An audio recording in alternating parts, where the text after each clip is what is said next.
me perjudica o en realidad para qué servía. No sé en este tema qué nos puedas detallar. Lo que pasa es que ya estamos acostumbrados y en México cuando escuchamos la palabra SAT, como que nos da cierto temor, Sí, pánico y terror a algunos contribuyentes. Y me imagino que así muchos de los que nos escuchan en el auditorio pues lo podrán percibir. Y no, realmente el acudir a las oficinas del SAT por esta constancia de situación fiscal no debe de generar ningún temor. Debe ser un trámite sencillo, debe ser un trámite ágil. Desgraciadamente, hace unas semanas, cuando todavía estábamos en la obligación de que el CFDI 4.0 entraba en vigor prácticamente en 2 días a partir del 1 de julio y que sí, se iba a eliminar la versión 3.3 del CFDI, entonces se hicieron largas filas en todas las oficinas del SAT a nivel nacional para aquellos contribuyentes que requerían obtener esa constancia de situación fiscal, particularmente hablando del sector de los trabajadores. Las personas que percibimos un ingreso por medio de sueldos y salarios, que trabajamos para una empresa que muy probablemente, y esto es uno de los motivos, muy probablemente al no tener acceso de manera digital al portal del SAT por no tener mis credenciales, usuario, contraseña o no tener una firma electrónica avanzada, que muchas veces desconocemos qué es todo esto, pero al no tener acceso de manera digital, entonces el patrón nos dijo, oye, necesito conocer cuáles son tus datos fiscales que tiene sí. registrados el SAT. Para poderlo hacer, entonces necesito de favor que vayas al SAT, pidas esa constancia de situación fiscal, me la traigas para yo actualizar tus datos en el sistema y poderte timbrar tus recibos de nómina de manera adecuada. Porque Sí. recordemos que uno de los cambios en la versión 4.0 del CFDI es un proceso de validación. El código postal del contribuyente receptor, en este caso el trabajador, tiene que ser el mismo código postal con el cual está registrado ante el SAT. Entonces, Sí. y al no ser el mismo código postal con el que se quiere timbrar el recibo de nómina, pues simplemente la nómina no va a timbrar. Entonces, por eso se originó precisamente todo este conflicto a nivel nacional y después de que el SAT da la prórroga que la anunció el pasado 8 de junio, esta prórroga que se va hasta el 1 de enero del 2023, pues entonces los contribuyentes, tanto empresas, trabajadores, ya descansamos un poco y se aligeró, se liberó un poco todas esas largas filas en las oficinas del SAT. Que incluso, Javier, hubo por ahí, ¿no? Este tema de hasta memes que decían, el SAT me está solicitando esta constancia. Voy, la obtengo y se la entrego otra vez al SAT. Pero bueno, era esto que no conocíamos, ¿no? Lo que requería la empresa para poder estar dirigiendo estos De timbres. hecho, te voy a decir una cosa, hay un enorme desconocimiento generalizado Sí, en cuanto a la obligación del nuevo CFDI 4.0. De hecho, hace un momento escuchábamos a nuestro presidente Andrés Manuel López Obrador que decía que si era necesario que se eliminara la obligación de solicitar la constancia. Esto es un desconocimiento incluso de nuestro propio presidente, sí, porque no existe una obligación de ir por esa constancia de situación fiscal. Y es importante recalcar esto. La constancia de situación fiscal no es obligatorio que vayamos o que la descarguemos del portal o desde las oficinas del SAT, porque es necesario tenerla cuando desconozco mis datos fiscales y esto sí. impide que me puedan, por ejemplo, timbrar un recibo de nómina. Pero en el mensaje que da nuestro presidente, en el que le va a solicitar a nuestra jefa del SAT, Raquel Buenrostro, que elimine la petición de la constancia de situación fiscal, esto obedece a un desconocimiento que incluso en semanas previas, a través de redes sociales y diferentes medios, Sí. se dio una difusión mal hecha de un famoso meme como el que mencionas. El SAT me exige la constancia de situación fiscal, voy a tramitarla para obtenerla y entregársela a mi patrón para que mi patrón se la entregue al SAT. Esto es totalmente falso. Sí. Esto es una falsa noticia que se corrió como pólvora en las redes sociales. Que era muy criticado, ¿no? Incluso decían, pues oye, la tiene el SAT, me la pide el SAT y se la entrego al SAT. Y en este caso, yo podría decir a favor de nuestra jefa del SAT, sin otro afán, pues que realmente el SAT no pidió la constancia de situación fiscal.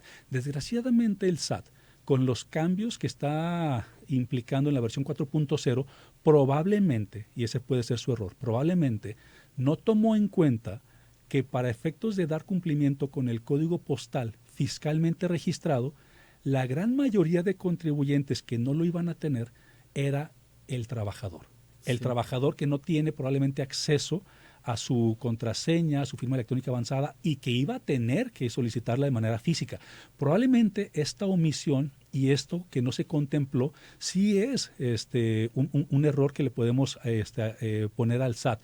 Pero en este caso, con la prórroga al 1 de enero del 2023, ya podríamos decir que de manera ordenada, planificada, podríamos ir enviando a nuestros trabajadores, y no necesariamente todos juntos, podría ser de manera alternada, para que soliciten esa constancia, siempre y cuando, y lo aclaro, Roberto, a todos nuestros amigos del auditorio, siempre y cuando yo como trabajador no conozca mis datos fiscales. Si yo los conozco, es tan sencillo como decírselos a mi patrón, y tampoco existe la obligación de yo como trabajador entregarle a mi patrón esa famosa constancia si yo conozco mis datos fiscales y son correctos. Sí, que incluso, ¿no? Como bien lo detalles, es un trámite muy sencillo. Yo fui, no duré ni 3 minutos, yo creo, en las instalaciones del SAT. Lo único que presenté fue mi credencial del INE y fue rapidísimo. Y bueno, Javier, ya hay preguntas del auditorio también. Dice una pregunta a tu invitado: yo fui a realizar mi código postal y es un lío con los auxiliares que están apoyando, y al último me sancionó el sistema, ya no pude hacer nada por mi parte. Estoy a favor de que se elimine esta iniciativa y nada más a las empresas se les obligue. Bueno, es parte de lo que comentabas, ¿no? Mira, el tema es mucho más profundo y probablemente los tiempos no nos den, pero imagínate que en este momento dijeran, se elimina la petición de la obligación de la constancia de situación fiscal. Ok, ya nadie tiene la obligación de tramitar su constancia de situación fiscal. Entonces, lo que no estamos tomando en cuenta, que las empresas, independientemente si van a timbrar un recibo de nómina o van a timbrar una factura a sus clientes, si no tienen los datos fiscalmente correctos y como figuran en el SAT por parte de su cliente o por parte de su trabajador, simplemente no se va a timbrar la factura o el recibo de nómina. Entonces, el tema es mucho más profundo que el simple hecho de decir voy a eliminar una obligación que nunca fue obligación de solicitar la constancia de situación fiscal. Sí, y también, Javier, preguntarte, ¿crees que sea suficiente? Bueno, lo anticipabas un poquito, esta prórroga que se da por parte del sistema de administración tributaria, porque lamentablemente, ¿no?, aquí en México existe la cultura de dejar todo para el último, y aunque también en esta fecha se había pedido a lo mejor con anticipación, un mes quizá, al final veíamos que todos estaban en los últimos días llenando ahí las instalaciones del SAT. Mira, con años de experiencia como consejero empresarial y con la cantidad de empresas a las que yo actualmente estoy asesorando, te podría decir que no hay prórroga que sea suficiente. ¿Por qué? Precisamente por la cultura y la costumbre que todavía tenemos muchos mexicanos arraigados de dejar las cosas al final. Sí es tiempo suficiente esta prórroga, siempre y cuando empecemos de manera planificada y ordenada a aplicar los cambios, porque ahorita estamos platicando solamente del recibo de nómina y lo que implicó y la problemática con los trabajadores, pero ojo, a todo nuestro auditorio, ¿quiénes ya están facturando con la versión 4.0 del CFDI? ¿Quiénes ya le están entregando a su cliente una factura, una nota de crédito, una devolución sobre venta, un recibo de honorarios con la nueva versión 4.0 del CFDI? Entonces, no solamente se trata de atender la mayor problemática que fue el recibo de nómina, sino incluso dentro de los procesos comerciales de la empresa hay mucho camino que recorrer antes de que termine 2022. Muy bien, Javier. Bueno, vamos a hacer una pausa comercial. Son las 9 de la mañana con 18 minutos. Está con nosotros Javier Cepeda, quien es consejero empresarial independiente, hablando de este tema de la constancia de situación fiscal, esta prórroga que se emite, pero también, bueno, las declaraciones que ya escuchábamos a través del presidente Andrés Manuel López Obrador, donde menciona que analiza eliminar esta petición de la constancia fiscal. Vamos a la pausa. Está usted en Cara a Cara, los teléfonos en cabina 33 18 80 76 41 para que nos haga llegar sus mensajes.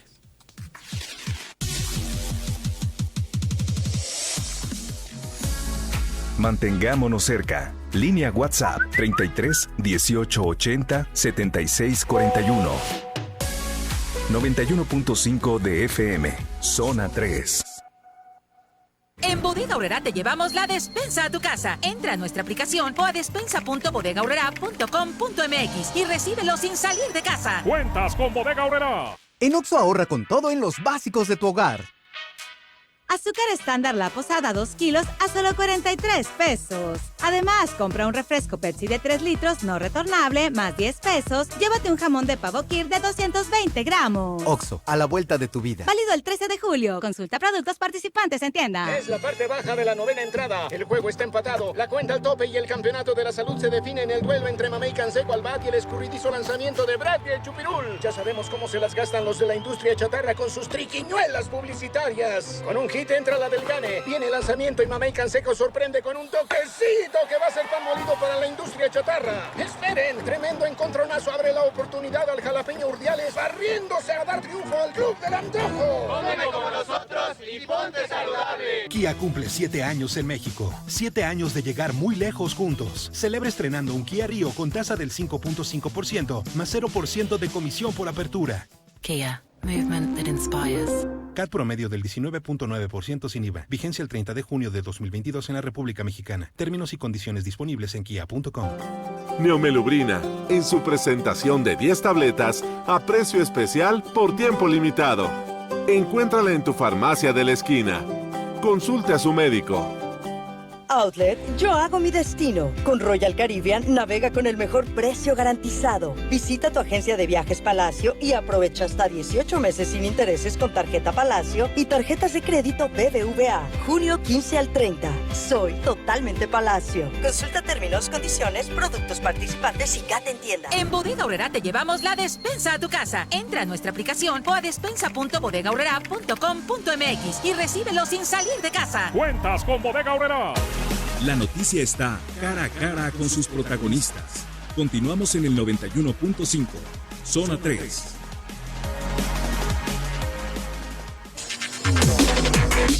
Cara a cara, en contexto.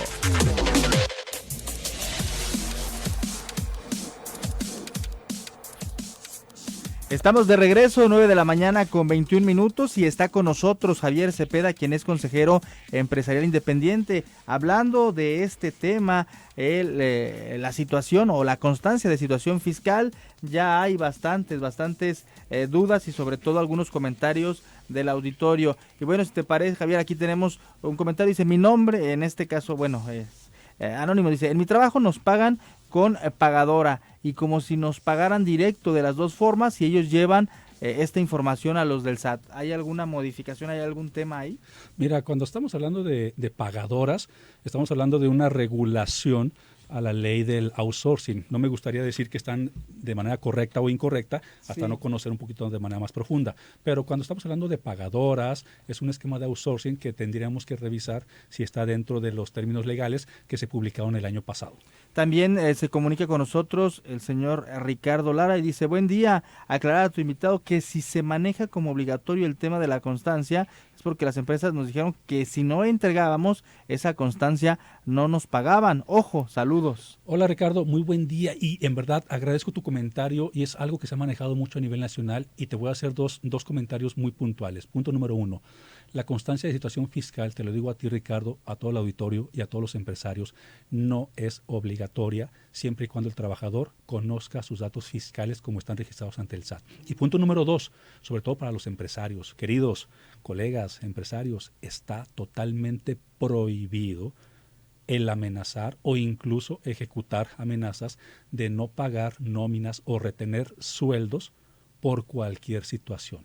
En este caso, entiendo que muchos empresarios dicen: yo necesito timbrar mi nómina y evitarme revisiones, sanciones, multas, pero considero también que no son las formas, las amenazas que, por cierto, infundadas, que no tienen fundamento, y yo como patrón no tengo derecho y está prohibido retener sueldos a mis trabajadores. Y bueno, también aquí, Javier, hay una pregunta interesante y que ya lo comentábamos antes de ir a la pausa. Dice la señora Cecilia Mezcua: si el domicilio no está bien en la constancia, o digamos, también lo mencionábamos, tenía a lo mejor una dirección anterior a la que actualmente tenemos, ¿a dónde debemos acudir? Porque no hay citas, y qué documentos se deben de llevar para poder modificarlos. Hola Cecilia, muy buen día, y en verdad tu comentario es uno de los comentarios que menos ruido se le ha hecho a nivel nacional. Se le ha hecho más ruido a la exigencia de la constancia, pero no se ha hecho tanto ruido, Cecilia, al decir: oye Javier, mi domicilio fiscal es 1, el que aparece en mi constancia de situación fiscal,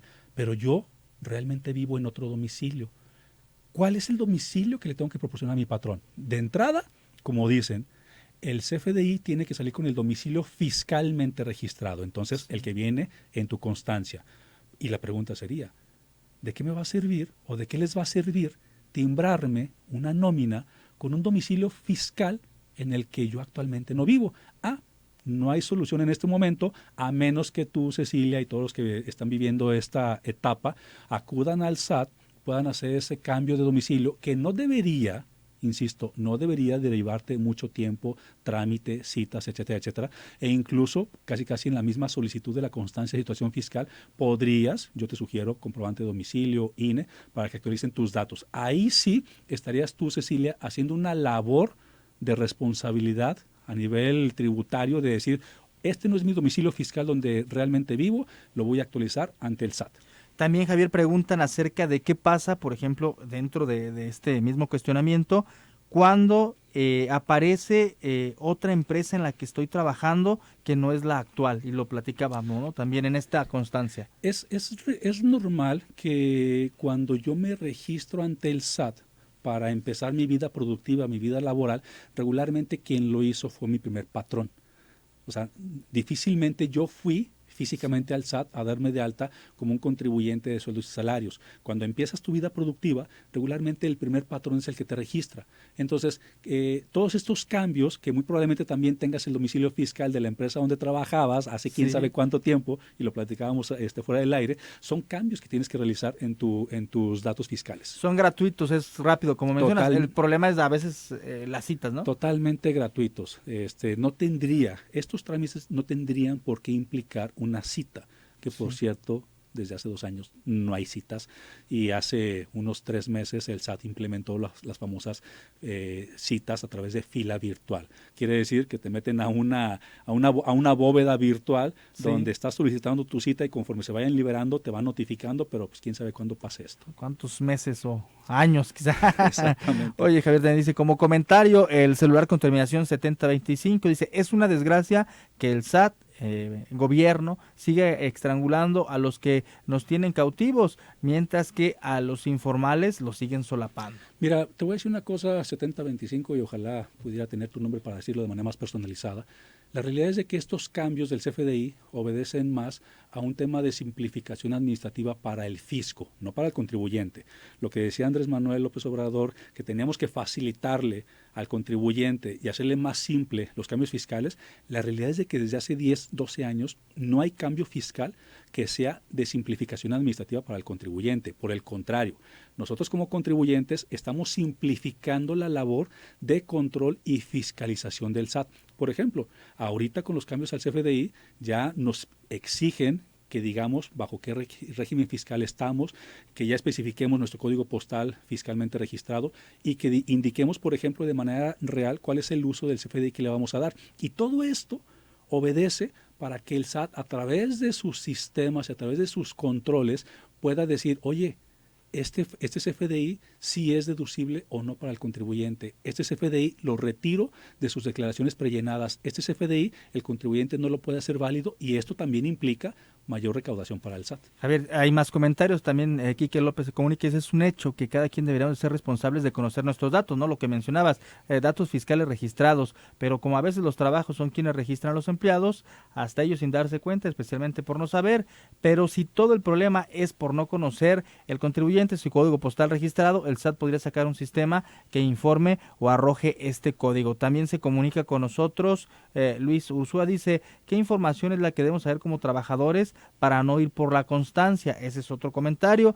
Y también se comunica con nosotros Luis Cárdenas, dice, yo ayer hice el cambio de domicilio fiscal a través de internet, se necesita la e-firma, saludos.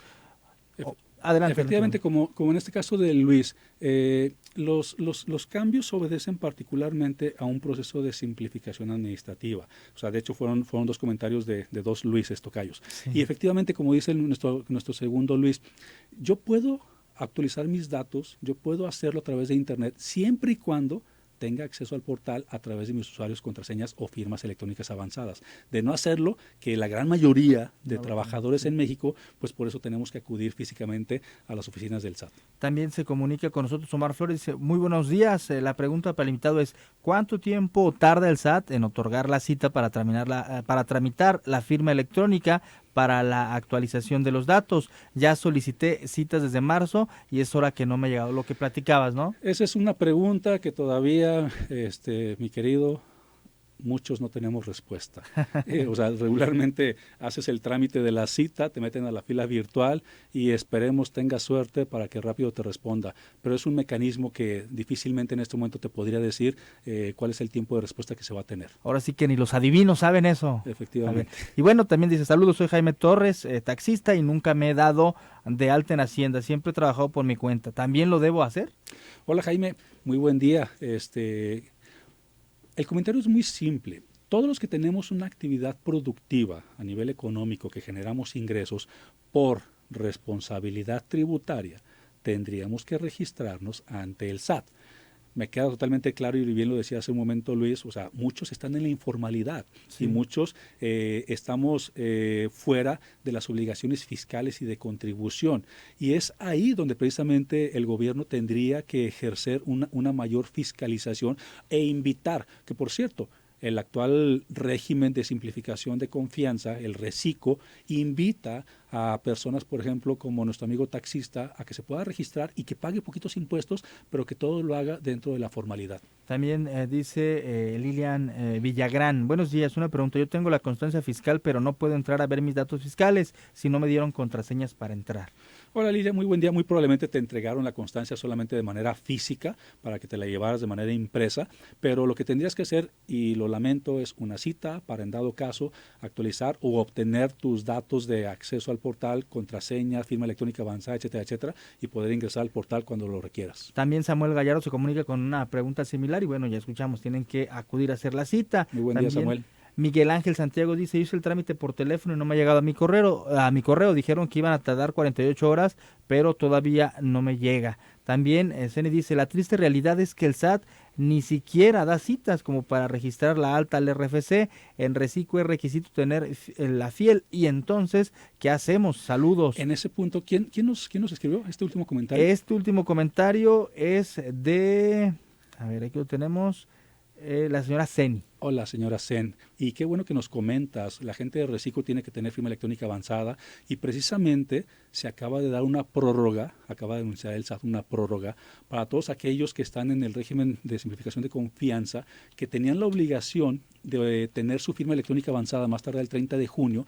Esta prórroga se recorre hasta el 31 de diciembre y precisamente esta prórroga sí obedece a la falta de citas, a la capacidad que está rebasada por parte del SAT para poder atender las solicitudes de los contribuyentes. Entonces, la obligación de la firma electrónica para la gente de RECICO se recorre hasta el 31 de diciembre de 2022. Y bueno, también dentro de los comentarios, para cambiar el domicilio hay que hacer fila virtual, te asigna el SAT en un mes más o menos, documentos es la cita del SAT y comprobante de domicilio, ahí en lo que usted nos mencionaba.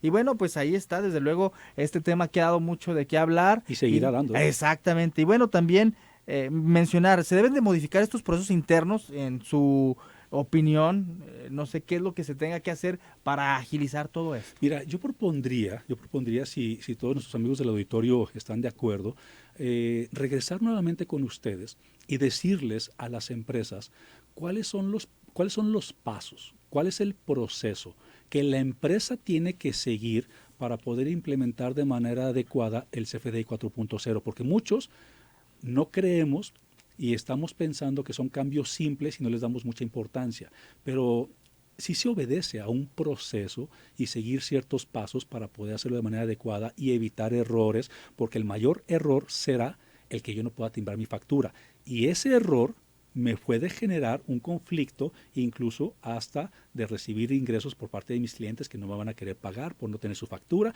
y es un cuento de nunca acabar, pero es un tema que podríamos agendar para las empresas particularmente, y que tengan el segundo semestre del 2022 para implementar los cambios. Muy bien, Javier, pues hemos llegado prácticamente a la parte final de este bloque. ¿Algo que desees añadir? Y sobre todo, ¿dónde se pueden comunicar contigo si hay a lo mejor información específica que quieran resolver, que tengan alguna duda o que incluso alguna empresa requiera de tu asesoría? Sí, la recomendación que hago en todos lados y desde hace mucho tiempo es: hay que mantener una actualización continua. El desconocimiento no me exime de las responsabilidades. Y me queda claro que es complicado en ocasiones entrar a cada rato a la página del SAT a ver si hay cambios o cuáles fueron esos cambios, o al diario oficial de la Federación, etcétera, etcétera. Y para esto, invito a todos nuestros amigos del auditorio, síganme en Twitter, en @JavierCepedaOro, en @JavierCepedaOro, en Twitter, síganme. Todos los días comparto breves tweets con información constante, con información que te puede ser de una manera muy precisa y ágil para poder entender. Y además acepto todas las preguntas y todas las preguntas se atienden dentro de Twitter. En Twitter, @JavierCepedaOro, con todo gusto voy a estar para compartir con todos ustedes. Te agradecemos mucho, Javier. Nosotros vamos a la pausa cuando son ya las 9 de la mañana con 35 minutos. Está usted en Cara a Cara. Los teléfonos de contacto 33 18 80 76 41. Agradecemos a Javier Cepeda, consejero empresarial independiente. Muchas gracias.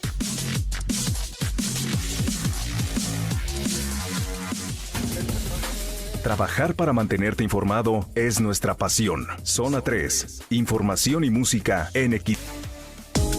Legislativo bajo la lupa.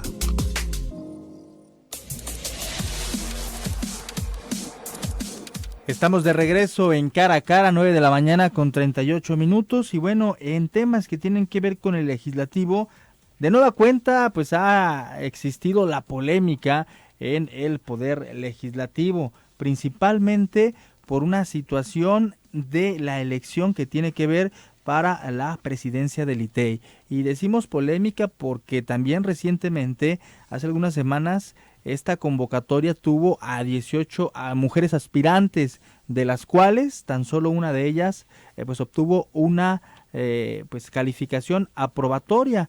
Dentro del marco normativo para la elección se requerían mínimo 2 candidatas que estuvieran con esta calificación que les permitiera aprobar el examen.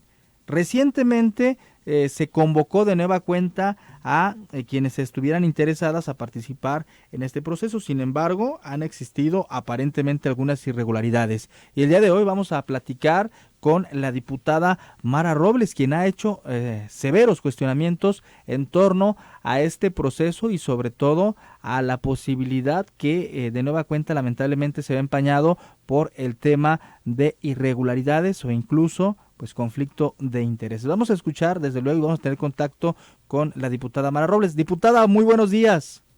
Muy buenos días, me da mucho gusto saludarles.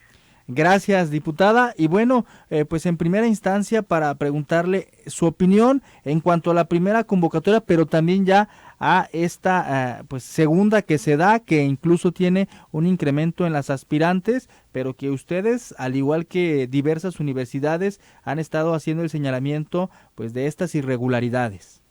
Así es, mira, se quiere secuestrar al Instituto de Transparencia y Acceso a la Información en el Estado. Y eso es una desgracia porque negarle a la ciudadanía la posibilidad de ser atendida por alguien imparcial, lo que hace es directamente darle un rodillazo a la rendición de cuentas. ¿Qué quiere decir esto? Tú necesitas que cuando hagas una solicitud de transparencia para saber cuánto dinero gastó el gobierno, en qué cosa, te contesten la verdad y no que haya alguien que dependiendo de sus intereses decida si archiva esa solicitud o si le da curso. La ley claramente dice que para elegir a la presidenta del ITEI se tiene que hacer un examen y ese examen tiene que ser visto, tiene que ser reconocido por el Consejo Consultivo que está integrado por todas las universidades del Estado, o sea, la Universidad de Guadalajara, la Ibero, la UNIVA, la Panamericana, el TEC de Monterrey, o sea, es un conglomerado plural de universidades, todas están ahí. Y además hay consejeras y consejeros ciudadanos que no tienen ningún interés partidista. Entonces la cosa estaba bien, o sea, un examen y gente plural. pues como en la aplicación de ese examen, solamente una candidata sacó calificación aprobatoria, en lugar de decir, perfecto, pues la elegimos y hacemos una segunda convocatoria igualita para el segundo puesto, no hombre, decidieron tirar la convocatoria y armar una nueva con chanfle, es decir, una cosa tramposa para que todo el mundo apruebe el examen y poder elegir discrecionalmente a la persona que tienen negociada. Entonces, no es un pleito entre políticos, es una tragedia contra la transparencia y la rendición de cuentas en el Estado. Entonces, yo lo he venido denunciando intensamente porque hay que decir que no todos los diputados somos iguales, y afortunadamente no es que lo diga yo, sino que lo dicen todas las universidades y todas las organizaciones de la sociedad civil. O sea, el capítulo Jalisco de la Asociación de Defensa de los Periodistas en el mundo, como Amnistía Internacional, pero de los periodistas. Lo dice también la Red por la Rendición de Cuentas, la Red por la Transparencia en los Municipios. Jalisco, ¿cómo vamos? Tómala. O sea, lo dice el Comité de Participación Social del Sistema Estatal Anticorrupción. O sea, hay una rebelión ciudadana de todos colores y sabores, y yo el día de hoy le voy a plantear a los miembros de la Junta de Coordinación Política, o sea, a los del PAN, a los del PRI, a los de Morena, a los de MC y al Verde, que si de veras se volvieron todos salinistas, y entonces van a ser como que no ven y como que no oyen a la ciudadanía. Y voy a pelear hasta el último minuto porque sea una convocatoria imparcial, en donde el mérito sea lo único que decida quién preside el ITEI. En esas andamos, en este día lluvioso. ¿Cómo ves? Así es, diputada. Oiga, también platicábamos recientemente con el coordinador de Movimiento Ciudadano, con Quirino Velázquez, y él, a todas luces mencionaba que si bien se está pidiendo la participación del Consejo Consultivo, pues no era indispensable, porque la Comisión de Participación Ciudadana lo podía hacer. También en este tema, ¿usted cree que se esté buscando que quede fuera el Consejo para, digamos, tomar ahí algún otro tipo de decisiones directas entre pues estos intereses, o cómo lo ve usted? Claro, lo que querían es que el Consejo Consultivo fuera un cómplice, y el Consejo Consultivo tiene dignidad. El Consejo Consultivo dijo, no, yo de ninguna manera voy a prestarme a una simulación. De veras es gente muy respetable. Insisto, es gente de la Canaco, gente de la Coparmex, gente de la CCIJ, o sea, son gente de los organismos empresariales, de las universidades y de la sociedad civil. O sea, es gente a la que no le truenan el dedo porque tiene un prestigio. Y ellos han sido muy valientes y muy decorosos al decir, no, señores, nosotros no nos vamos a prestar a ser cómplices ni a una simulación. Entonces, lo que el Consejo Consultivo está haciendo gratuitamente, porque ellos no cobran un centavo, es demostrarle al Congreso que se puede tener ya de independencia.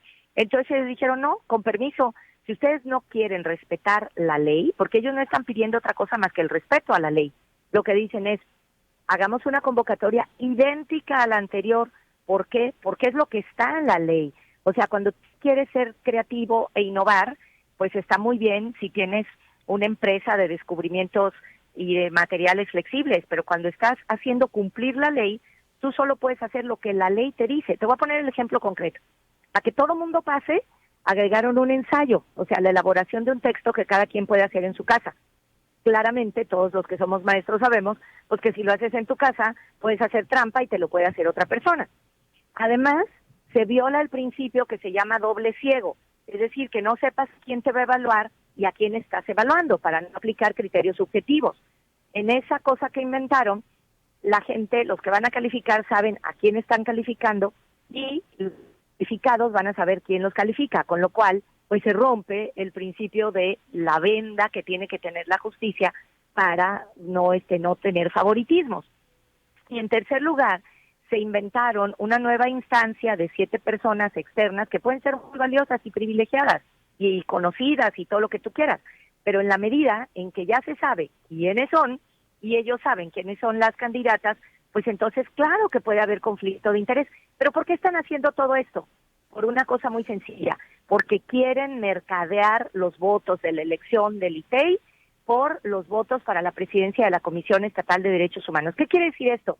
Que se está desmontando todo el sistema de autonomía ciudadana de los órganos constitucionales en el Estado. Yo le quiero insistir a la gente en que esto no es un pleito entre políticos. Ustedes, la ciudadanía, la que está en su coche, la que está en la cocina, la que va en el camión, es la que está perdiendo. O sea, si los partidos se reparten como huesos las instancias que había ganado la ciudadanía, entonces pierde la democracia y nadie le pone el freno a las arbitrariedades del gobierno.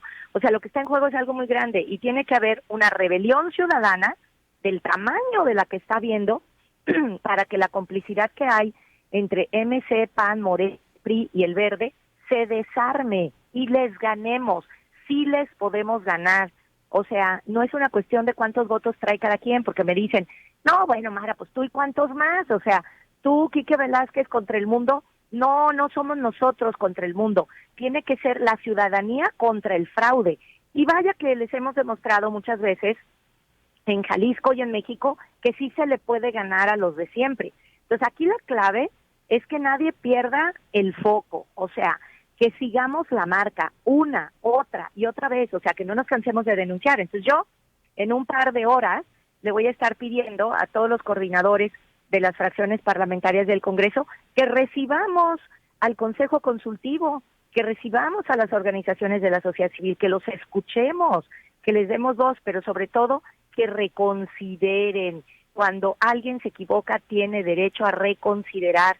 Hay que cambiar esa convocatoria fraudulenta por una decente y darle certeza a la gente de que por definición el Congreso no es una barbaridad. A mí me da vergüenza, o sea, me da vergüenza que el Congreso del Estado no represente a la gente. Oye, somos 38 de millones de jaliscienses, somos tremendamente honrados, o sea, tenemos el privilegio de hacer las leyes, de vigilar al Ejecutivo y desperdiciarlo. No, eso no puede ser. En fin, entonces, ¿qué sigue? Sigue exigir que la Junta de Coordinación Política reciba a los representantes de todas las universidades, de los organismos empresariales y de las organizaciones de la sociedad civil. Que los escuchen, que no cierren el Congreso, que sea un parlamento abierto. Y vamos por tirar esa convocatoria fraudulenta, por reconsiderar y por devolverle dignidad a este nombramiento que es tan importante para la transparencia en el Estado. Pues en eso andamos. Muy bien, diputada, y bueno, estaremos desde luego dándole el seguimiento correspondiente. Le agradecemos mucho por estos minutos y desde luego que es muy importante que se pueda transparentar, pero sobre todo que se cumplan con los procesos como estipula la ley, y entre más ojos exista en este tipo de procedimientos, desde luego que pues darán mayor certeza también en legislativo. Le agradecemos mucho, diputada Mara Robles, y estaremos, como le menciono, al pendiente de lo que pueda surgir. Que tenga un excelente día. La agradecida soy yo y no hay que dejar de luchar ni perder la esperanza. Muchas gracias. Buen día. Buen día. Escuchamos a Mara Robles, quien es diputada por el partido Hagamos en el Congreso local. Nosotros vamos a la pausa cuando son las 9 de la mañana con 50 minutos. Los teléfonos de contacto 33 18 80 76 41.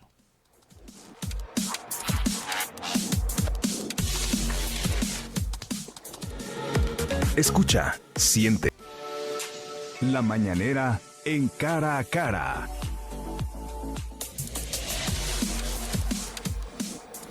Nueve de la mañana con 52 minutos, es momento de dar la bienvenida a Laura Martínez Damiño con los diversos temas que se tocan en la mañanera. Y bueno, tenemos que hablar prácticamente de una tragedia que el día de hoy también se aborda en esta rueda de prensa matutina que tiene el presidente Andrés Manuel López Obrador. Saludamos a Laura Martínez. Laura, bienvenida. Buenos días, Roberto, buenos días a todos y a todas en este pues cielo gris, no lo vemos obviamente aquí desde cabina, pero pues hablando de este tema, Robert, de esto que sucedió en Texas el día de antier, un tema bastante... Pues es una tragedia en el que tiene muchas aristas y tiene mucha reflexión en el tema que son los migrantes que van en busca de una situación laboral mejor, económica, y se da en un contexto en el que viaja el presidente a mediados de julio para reunirse con su homólogo norteamericano Joe Biden, y pues habló este día quien coordina el Instituto de Migración de México, y habla precisamente de este tema, y algo que da mucha relevancia porque no se sabía quién era el conductor. Pues se reveló que ya fue identificado este conductor que se llama Homero N. y se hizo pasar como uno de los sobrevivientes para evitar ser detenido. Es decir, abrió el tráiler y fue parte de quien estuvo ahí y decirle a las autoridades esta investigación federal de Estados Unidos y se hizo pasar por un sobreviviente de ese tráiler. Entonces, más allá, por supuesto, que es el tema de las vidas de las personas que también perdieron su vida, es un contexto muy muy cruel y toca fibras, por supuesto, muy muy sensibles, porque pues ahora son 27 mexicanos los que perdieron la vida y precisamente él menciona quiénes de las nacionalidades fueron de quien han perdido la vida en este lamentable suceso. Vamos a escuchar qué es lo que dice el comisionado del Instituto Nacional de Migración, Francisco Garduño Yáñez. De los migrantes, en el tráiler viajaban 67 migrantes, se incrementó a 51 el número de fallecidos, 39 mujeres y 12 hombres, fallecidos mexicanos 27, hondureños 14, guatemaltecos 7, salvadoreños 2 y un cuerpo pendiente por identificar. Asimismo, 16 migrantes permanecen en 6 hospitales de la zona y entre los heridos aún hay 3 mexicanos y 13 de otras nacionalidades que no ha sido posible identificar. Es decir, Robert, y a todo el auditorio, la mayoría de estas personas son mujeres que obviamente hay que saber y hay que entender el contexto también de este análisis migratorio en el que, por supuesto, México, que también es otro contexto, la mayoría son mexicanos. ¿Y qué es lo que se va a hablar en esta reunión que va a tener próximamente el presidente Andrés Manuel López Obrador y su homólogo Joe Biden? Y seguramente este tema tiene que ser una prioridad, porque sabemos que aunque algunos son hondureños, su paso es México para llegar hacia los Estados Unidos, y saber cómo es que, además también mencionó el comisionado sobre que este tráiler tenía todo falso, es decir, logos falsos, placas falsas, y esto fue lo que mencionó en la mañanera. En coordinación con la Secretaría de Relaciones Exteriores, el Instituto Nacional de Migración realiza acciones para cubrir los gastos funerarios, la repatriación de los cuerpos de los mexicanos fallecidos, así como para contactar a los familiares y también estar solicitando y apoyando para el otorgamiento de visas humanitarias y que puedan estar en los Estados Unidos. El equipo de la Fiscalía General de la República y Migración coadyuvan en las investigaciones que llevan a cabo las autoridades federales de los Estados Unidos. Ahí está lo que menciona el comisionado del Instituto Nacional de Migración, Francisco Garduño Yáñez, y en el que precisamente, Robert, auditorio, pues es un tema en el que, pues muy sensible, ¿no? Es un tema en el que no debemos de dejarlo pasar de largo y no debemos de darle carpetazo. Son 27 vidas de mexicanos, también de sudamericanos, entonces la mayoría mujeres. ¿Y qué contexto es? Sabiendo que pues en México es uno de los países que más remesas da hacia nuestro país, los paisanos. Entonces sí esto abre un abanico de análisis sobre qué está pasando con la migración hacia Estados Unidos, el por qué se decide buscar nuevas oportunidades. No sé, es un análisis muy profundo en el que lamentablemente perdieron la vida muchos mexicanos. Así es, Laura, y bueno, sobre todo esta tragedia toma fuerza por la cantidad de fallecidos, a lo mejor en un solo hecho, pero como bien lo detallas, ¿no? Es un tema que tiene que tocarse, que debe de analizarse, porque así como se dan estas muertes tan solo en un tráiler, diariamente mueren también decenas de personas al intentar cruzar, ya sea por el río, en el desierto o incluso lamentablemente hay casos también de abusos de autoridad. No, y que también es necesario voltear a ver a nuestro país, qué pasan con los sudamericanos cuando intentan ingresar a nuestro país y se da todo este efecto dominó, ¿no? Y entonces, bueno, pues estaremos al pendiente, Robert, qué es lo que dicen las autoridades diplomáticas, qué es lo que dice también, porque es una investigación federal de los Estados Unidos, entonces también, pues, mucho análisis y mucha reflexión. Muchas gracias, Laura. Nosotros también agradecemos a nuestro auditorio y sobre todo a usted que ha dado la oportunidad de pues estar con nosotros durante esta hora. Está a usted en Cara a Cara. Desde luego le agradecemos y le invitamos para que el día de mañana de nueva cuenta nos sintonice, que tenga un excelente día. Agradecemos a Laura Martínez en la producción, a Omar Machaín en los controles técnicos, como le menciono en este micrófono, Roberto Hurtado. Que tenga un excelente día.